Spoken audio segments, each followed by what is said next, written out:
So I pressure washed the Comanche and I broke it. It don't start after this. I had it started the day before, and turns out that the crankshaft position sensor needed to be replaced. So don't clean too much. Here she is in the garage. Took the exhaust off because it had a little bit of a problem. It had a big hole. See that big hole? Made it official. Crappie.com now. It's just a magnet. I don't know what I'm going to do. I talked about painting it. I like the patina, so I don't know. We might patina it up first, you know, kind of protect it, and then paint it at some later date. But it's kind of cool. It starts, it runs. Exhaust is going on, hopefully today. It's got heavy duty front brakes. Check that out.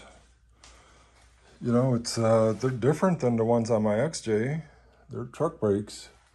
See what my wife got? I got a duck. First one. I've had a Jeep for a while, and there's some goofy thing where people put ducks on your cars. Whatever. I don't do that. But my wife got me one, so got the tailgate off. Started to push out some of the dents. There was a bigger dent here. That just popped out like an oil can. So that's cool. This one, I'm probably going to take the door off. I actually pushed it out a little bit already. But I'm just going to take that door off and put it on a flat surface and make it straight from there to there. Won't be perfect, but it'll be better, and that's all that counts, right? As long as it's better. Oh, the mirrors. So I got mirrors.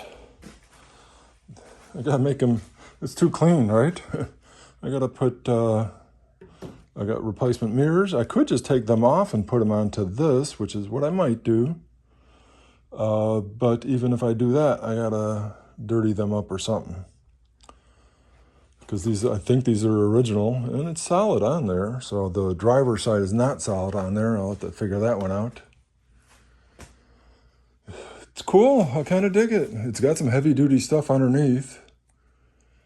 It's got a load sensing rear brakes, so it actually has a mechanism so that it can detect how heavy of a load you got on the in the bed, and then it will activate additional brake power. I'm going from, it had a dual exhaust 2-inch pipe coming out of that muffler that we seen. I'm just going with a XJ exhaust. And if I do that, I gotta modify it. So I gotta figure that out. I gotta cut this flange off here. It just bolts up, so that was cool. And then back here, I cut it off. And then here's what was there, which is goofy. They had the chrome tips hanging there. It's like, heck with all of that stuff. But hey, I got, the drum brakes are good, which is fine. And the brakes in the front still have life. So I'm just gonna put different wheels on it. Newer wheel, you know, the ones that were on the other Jeep, believe it or not, they were on the blue Jeep, and they'll go on here. And then the white ones that were on this Jeep, that were just metal rims kind of thing, I think they're the original ones. They were all rusted up, and I'll paint them up later on at some point in time. Those tires were actually good too, but we'll put these on because I got them. And then, oh, I still got to replace the crank position sensor, which I'm getting later today. And I'm glad I got the whole thing up high so that I can get that, address that. That's in the crank position sensor you got to get at with long extensions and above the bell housing. It's way down there deep. So you cannot get it from here, although you can see it. The bolts are on the back side of it, so you can't get at it. So I wonder if the holes will help me here. So that's the next topic of conversation, is how to get rid of the Flintstone-mobile portion of this vehicle. And then the seating position stuff. I can't even keep this if I can't get myself comfortable in it. But I think I can. I sat in it. I'm able to tilt the front up and the back all the way to the wall back there, and it seems good enough for my back. We'll see. Took the door panels off. On the white XJ that I bought, it had the build sheet inside the driver's door, and this one didn't. This one looks like it's got glass down there, and it looks like they took the panel off, because you can see that the plastic here this was all already gone. Somebody had ripped it off. So if there was a build sheet there, whoever replaced this glass took it all off. So that's the current status of the Jeep MJ.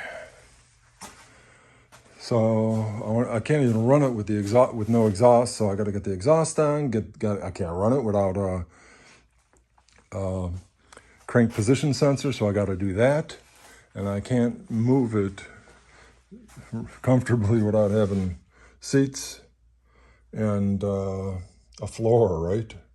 So that's probably it. And then I'm going to make it movable, and then gotta get back to the boat. I got to get back on that boat that's in the other garage.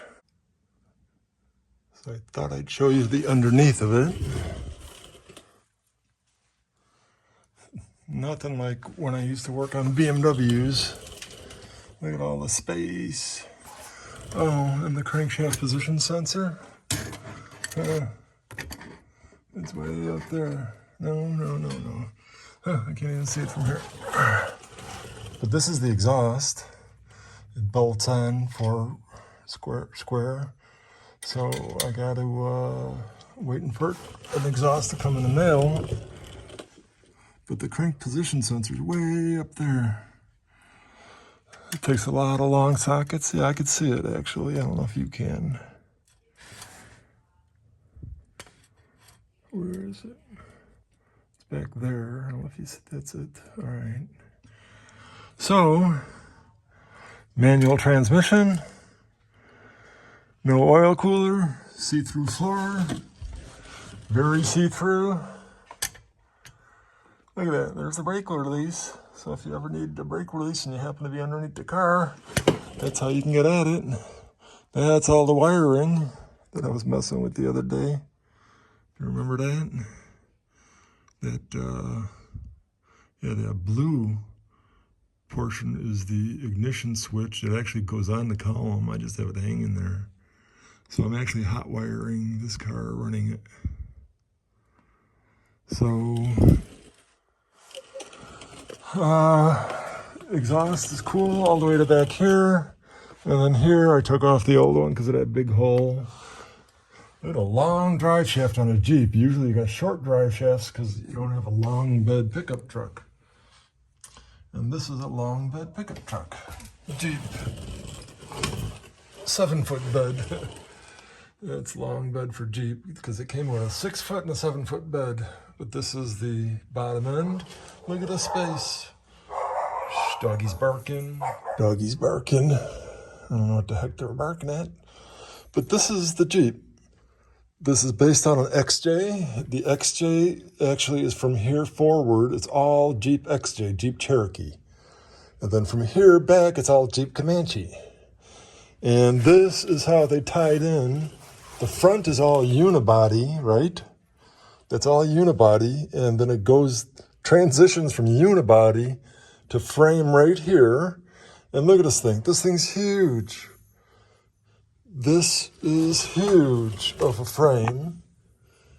They, touted it to be like more heavy duty than any of their competitors. And it goes all the way back to an X here for the back of the pickup bed. Kind of neat. And here's the gizmo that does the, I don't know if you can see it. There's a lever over here that determines, it's actually disconnected right now, but it's a brake cylinder in the back, or the distributor, and it puts more, it detects if the back of the bed is down, has weight on it, and it will change how the rear of the rear brakes, how much they grab. So what's also funny is you got a helper spring. It's got leaf springs, but there's a helper spring there that, you know, unless you have a load on it, it doesn't touch even. But it's missing on this side. So I think it's aftermarket, and I'll probably just take that other one off on that side. We'll see. At least I'll have it. It's cool. Look how heavy duty all this is. You know, for a small pickup. They touted it to be tough as a Jeep.